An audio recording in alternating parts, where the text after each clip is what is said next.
Hey guys, welcome back to 1776 or Bust. So today we're going to have an open conversation. We're going to talk about the Glock 19X. And at the end of the video, I'd like to hear what you guys have to say about it. Leave some comments down below. I'm not here to bash the 19X, and I'm not here to praise it either. But what I am here is to kind of open up the discussion as to the validity of whether or not this gun really, I guess, belongs in the hands of the civilian. Now, is this a gun that most of us are going to carry concealed? Probably not. So I think ultimately that completely plays a role in a lot of our perceptions on handguns. For me personally, every gun I carry, I own, I carry, period. That's it, whether they're big or small. So for example, a Glock 17, like this one right here, I'm going to carry this bad boy. Now, am I going to carry it the most out of most of my guns? Absolutely not. I would not. It's a little bit too big. But you know what? Every once in a while, I do like carrying it. I have a CZ Phantom. That gun's also pretty big, but it's also light. And do I like carrying it? I do like carrying that gun. Am I going to carry that gun all the time? Absolutely not. Why? Because it's just too big, to be honest with you. In the summer months, I'm not going to be carrying guns this big. I want to carry something slimmer, something smaller, something much more concealable. Now, the Glock 19X has kind of turned everything upside down. We were bombarded by all these amazing reviews that the Gen 5 Glock is the best Glock ever. When in fact, I would say to me, the Gen 4 is the best Glock ever. But that's just me. That's why I never bought any Gen 5s, and I don't plan on it either.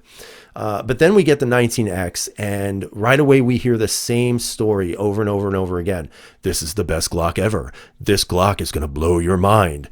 And honestly, guys, don't buy into it. Not a lot of people have gotten their hands on this 19X. As a matter of fact, I watched a review the other day where the 19X had multiple failures, and the person in the video still said it's a great gun.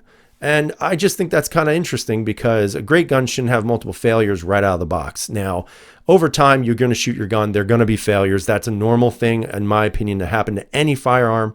I think, obviously, if you're reviewing a gun and you have the failures, that's great. But don't try to pass it off as a fantastic gun.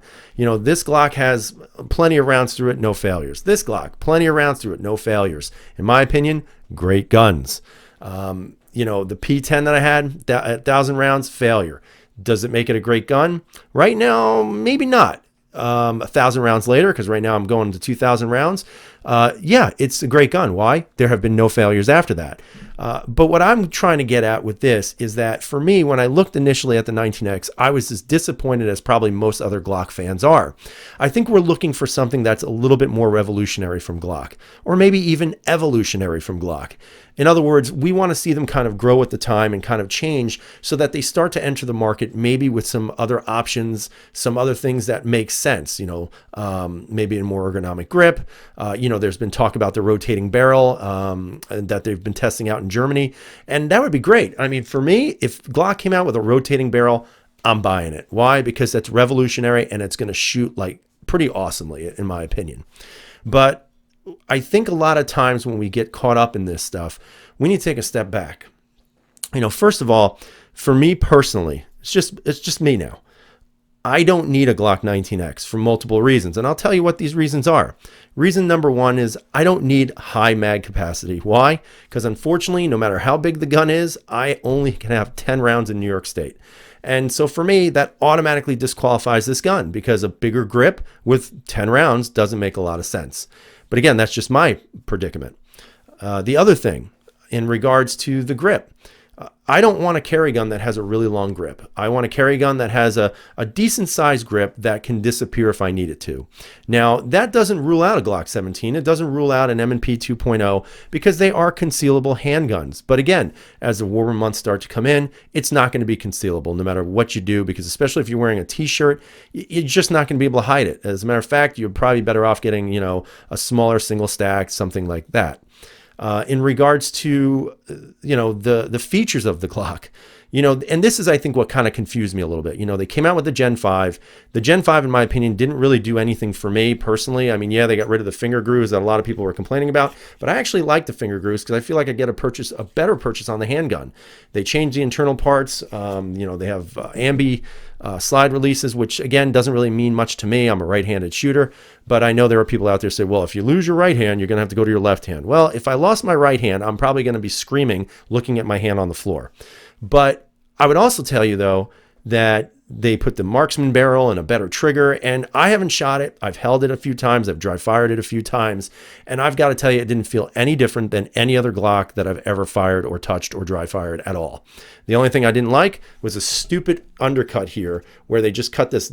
I don't know what they were thinking. I mean, if I'm ripping out a mag, I'm not going like this. I want to go from the sides. And not to mention, you know, when they made that cut, yeah, your pinky gets it. And to me, that made no sense. With the Glock 17 Gen 5, you know, it felt like a Gen 17 or Glock 17 Gen 4, except for the stupid lip on the bottom of the mag well as well. For me, I have no desire to get a Gen 5 because I'm very happy with my Gen 4s. I have no issues with them. The 19X, they say, well, it's got this new coating on it and it's beautiful. Okay, great. This eventually will get Cerakoted and it'll be just as beautiful, and I only paid $350 for it. Which brings me into the last point of this, the price.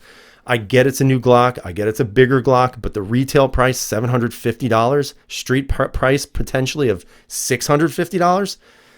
I don't know about you guys, but that seems like an awful lot of money to buy a Glock 17 with a 19 slide, especially for a gun that really serves no purpose for the majority of us, and that's to carry it concealed. Now, for those of you who can carry outside the waistband, great. For those of you who are going to open carry, great. It's a win for you. And it is a nice looking gun.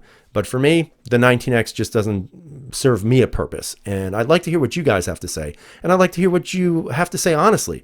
You know, don't go by what other reviewers are saying that this gun is great. Wait till it comes out, pick it up yourself, and shoot it yourself. Because they're going to try to tell you that this is the best gun ever. And I guarantee you in a couple of weeks, they'll have another gun and they'll say that was the best gun ever. So find out for yourself before you decide something, and tell me what you think. Are you going to get the 19X? Are you not going to get the 19X? If so, why are you going to pay the $650 for it when you can buy a Gen 4 17 for, you know, $400, $450?